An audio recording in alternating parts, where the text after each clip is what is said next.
बिहार के मुख्यमंत्री नीतीश कुमार ने एक साल पहले जब बीजेपी से दोस्ती तोड़ी, या जब उनको बीजेपी से दोस्ती तोड़नी थी थोड़ा और, लेकिन जब दोस्ती टूटी और उसके, जाहिर है बिहार के मुख्यमंत्री हैं नीतीश कुमार और उनको कई ऐसी बैठकों में शामिल होना होगा जिसमें प्रधानमंत्री नरेंद्र मोदी शामिल होते हैं, देश के गृह मंत्री अमित शाह शामिल होते हैं और मुख्यमंत्रियों की बैठक बुलाई जाती है। ऐसी कई बैठकें हुई जिसमें नीतीश कुमार ने दूरी बनाकर रखी उन बैठकों से, इसलिए कि प्रधानमंत्री नरेंद्र मोदी और अमित शाह से सामना न हो जाए।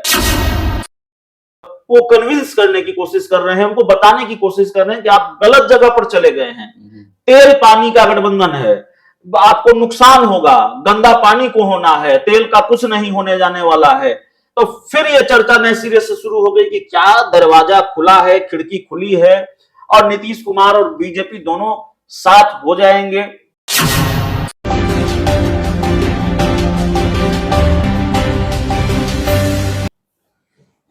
नमस्कार, मैं पीयूष और आप देख रहे हैं रब्जी लाइव। आज हमारे साथ वरिष्ठ पत्रकार अभिषेक मिश्रा हैं और आज हम बिहार की राजनीति पर या यूं कहें भारत की राजनीति पर कुछ खास चर्चा करने वाले हैं। बिंदुवार तरीके से आज हम चर्चा करेंगे कि देश और प्रदेश में किस तरीके की राजनीति चल रहा है और उसकी क्या मायने हो सकते हैं।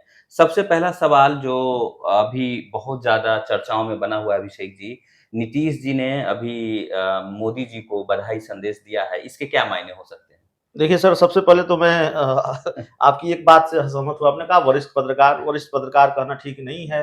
हमारी उम्र भी सीखने की है और एक सवाल जाहिर तौर पर है, बड़ा मौजूद सवाल है कि बिहार के मुख्यमंत्री नीतीश कुमार अ, देश के प्रधानमंत्री नरेंद्र मोदी को जन्मदिन की बधाई दे रहे हैं। कई लोगों को ये लग सकता है कि ये कैसी चर्चा हम कर रहे हैं, ये किस सवाल पर हम बात कर रहे हैं।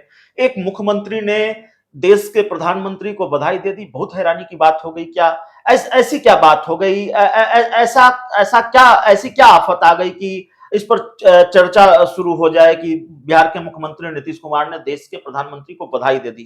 तो इसके क्या राजनीतिक मायने हैं, ये बताने से पहले ये चर्चा क्यों है, ये अपने दर्शकों को बता देते हैं। नीतीश कुमार जब किसी से राजनीतिक दुश्मनी करते हैं तो दुश्मनी की हद तक दुश्मनी करते हैं। बिहार के मुख्यमंत्री नीतीश कुमार ने एक साल पहले जब बीजेपी से दोस्ती तोड़ी, या जब उनको बीजेपी से दोस्ती तोड़नी थी, थोड़ा और पहले आ जाइए, जब उनको बीजेपी से दोस्ती तोड़नी थी तो कहा यह जाता है, वैसे मैं नहीं जानता नीतीश कुमार सही में बीमार हुए थे या नहीं हुए थे, या हम ये कहने का अधिकार नहीं रखते कि नीतीश कुमार को तब कोरोना हुआ था या नहीं हुआ था। लेकिन कहा यह जाता है कि जब दोस्ती तोड़नी थी उसके कुछ दिन पहले देश के गृह मंत्री अमित शाह पटना आए थे, जेपी नड्डा पटना आए थे और बीजेपी और जेडीयू साथ थी, और तब नीतीश कुमार बीमार पड़ गए, कोई मुलाकात नहीं हुई। हो सकता है नीतीश कुमार बीमार पड़ गए हों, लेकिन जब दोस्ती टूटी और उसके, जाहिर है बिहार के मुख्यमंत्री हैं नीतीश कुमार और उनको कई ऐसी बैठकों में शामिल होना होगा जिसमें प्रधानमंत्री नरेंद्र मोदी शामिल होते हैं, देश के गृह मंत्री अमित शाह शामिल होते हैं और मुख्यमंत्रियों की बैठक बुलाई जाती है। ऐसी कई बैठकें हुई जिसमें नीतीश कुमार ने दूरी बनाकर रखी उन बैठकों से, इसलिए कि प्रधानमंत्री नरेंद्र मोदी और अमित शाह से सामना न हो जाए। मुख्यमंत्री की जगह उन्होंने उप मुख्यमंत्री तेजस्वी यादव को उन बैठकों में भेजा। इतनी दूरी, और फिर यह तस्वीर अब चर्चा में है कि प्रधानमंत्री नरेंद्र मोदी, जो बाइडन, नीतीश कुमार, उसके बाद झारखंड के मुख्यमंत्री हेमंत सोरेन, ये सब एक तस्वीर में दिख रहे हैं और ऐसा लग रहा है अब आपस में क्या बात हो रही है, वहां तो न हम थे न आप थे, लेकिन बड़ा कंफर्ट जोन में दोनों दिख रहे हैं। कोई असहजता नजर नहीं आ रही है जैसे कि आमतौर पर होती है दो सियासी दुश्मनों के बीच में। तो एक तो वो तस्वीर, उसके बाद कल देश के गृह मंत्री अमित शाह झंझारपुर आते हैं।